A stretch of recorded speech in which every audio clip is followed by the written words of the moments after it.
উচ্চ আদালতের নিষেধাজ্ঞা অমান্য করে সিলেট সিটি কর্পোরেশন নির্বাচনের প্রচারণায় অবাধে ব্যবহার হচ্ছে নিষিদ্ধ পলিথিন বেগে মুড়িয়ে ঝুলানো হচ্ছে পোস্টার, কেউ কেউ আবার লেমিনেটিং করে ঝুলাচ্ছেন পোস্টার।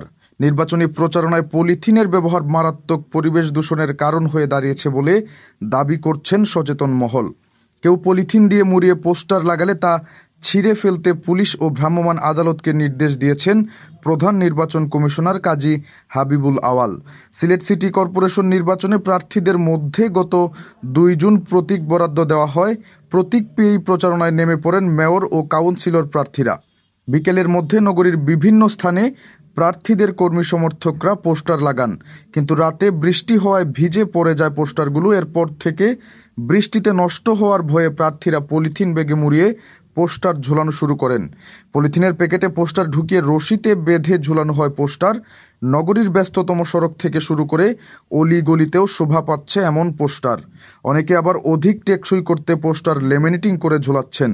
অল্প বৃষ্টি হলে পলিথিনের প্যাকেট পোস্টারগুলোকে রক্ষা করতে পারলেও ভারী বর্ষণ কিংবা ঝড় তুফান হলে রশি ছিঁড়ে পোস্টার মাটিতে পড়ে সেগুলো গড়িয়ে পড়ছে ড্রেন ও ছড়া খালে। এতে একদিকে যেমন জলাবদ্ধতা সৃষ্টির আশঙ্কা রয়েছে, ঠিক তেমনি পরিবেশ দূষণেরও কারণ হয়ে দাঁড়িয়েছে।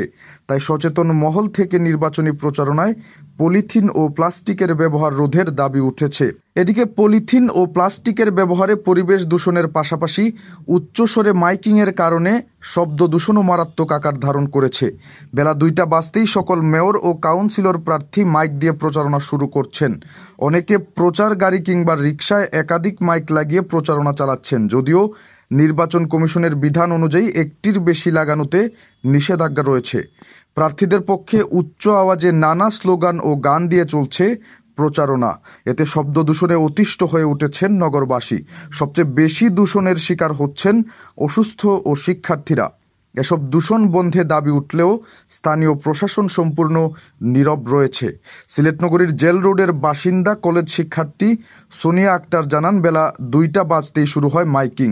রাত 8টা থেকে 9টা পর্যন্ত চলে এই যন্ত্রণা। এক প্রার্থীর প্রচার মাইক যাওয়ার পরপরই আরেকজনের প্রচারণা শুরু হয়। মাইকগুলোও বাজানো হয় উচ্চ আওয়াজে, তাই সন্ধ্যার পর পড়ালেখায় মারাত্মক বিঘ্ন সৃষ্টি হয়। পরিবেশবাদী সংগঠন সেভ দ্য হেরিটেজ অ্যান্ড এনভায়রনমেন্টসের প্রধান নির্বাহী আব্দুল হাই আল হাদি বলেন, পলিথিন অপচনশীল। নির্বাচনের প্রচারণায় যেভাবে পলিথিনের ব্যবহার হচ্ছে তা পরিবেশের জন্য মারাত্মক ক্ষতির কারণ। এসব পলিথিন নিচে গিয়ে মাটির উর্বরতা শক্তি ও পানি শোষণ ক্ষমতা কমিয়ে দেবে। এছাড়া নালা নর্দমায় আটকে বর্ষায় নগরীতে জলাবদ্ধতার সৃষ্টি হবে। তাই পরিবেশ বিধ্বংসী এরকম প্রচারণার ক্ষেত্রে নির্বাচন কমিশন ও প্রশাসনকে কঠোর ব্যবস্থা নেওয়া প্রয়োজন। পরিবেশ অধিদপ্তর সিলেট অফিসের সহকারী পরিচালক মোহাম্মদ বদরুল হুদা জানান, পলিথিন দিয়ে পোস্টার ঝুলানোর বিষয়টি আমাদের নজরে এসেছে। এ ব্যাপারে শিগগিরই ব্যবস্থা নেওয়া হবে।